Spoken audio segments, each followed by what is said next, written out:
Normally I don't give advice. And that's because I'm first among fools in almost every regard. And secondly, because few would ever listen. But I've been writing this morning, and I was writing last night. I had 3 words just bring me in my mind. Brought about by emails I've been receiving from people. And I won't go into any details. It's just these words have been in my mind. And I want to just stop for a second and try to share them with you for whatever they're worth. Take it with a grain of salt. These are just ravings of me. The words are, let it burn. Just let it burn.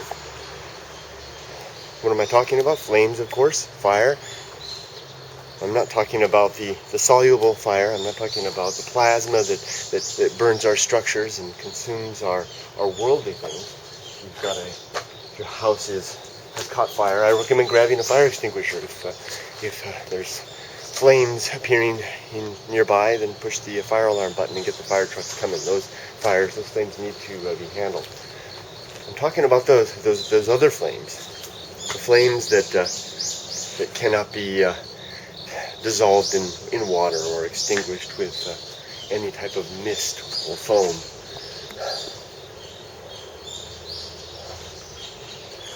I'm talking about the flames that are in here and in here. The stuff that burns all of us in our lives, throughout our lives, various courses of our lives. We all know it. I mean, I don't need to elaborate one bit. Anybody that's above the age of 25 knows exactly what I'm talking about. The only thing is, for some reason, and I do it as much as anybody else, we resist those flames so often. And we rebel and fight against them and refuse what the flames can bring. And that,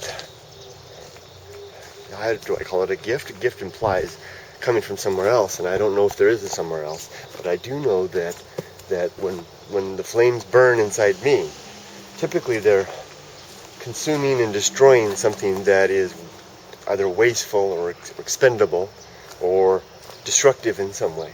And though the flames will hurt very much, very, very much during the burning process, typically what remains afterwards will be fertile ground for something new. And maybe we will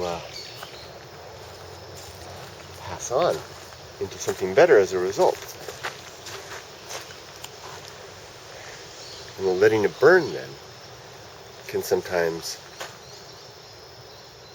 just give birth to something better than what we've had. Had we chose to fight and hold on to whatever it was we were trying to possess, and it's futile anyway. It's going to go. It's just the way it is. Now these things everybody knows. For the most part, we all know inside. It's an old theme. I mean, everybody knows the old theme of birth and renewal, the phoenix rising from the ashes. Then why do we fight it so much? That's the question. I do it myself constantly, and I get emails from people who are in that process all the time and fighting it and struggling.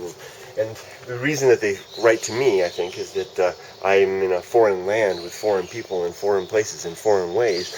And when people are in the midst of that battle, that inner battle, they sometimes look elsewhere to find, thinking that there's something better somewhere else. And I'm here to tell you, it's not. It's just different. The flames burn here in Japan, here amidst all of this, just as brightly and strongly as they burn where you are. And they'll burn. They followed me when I came here. They followed me when I went back years ago to the States, and they followed me when I came back. They always do.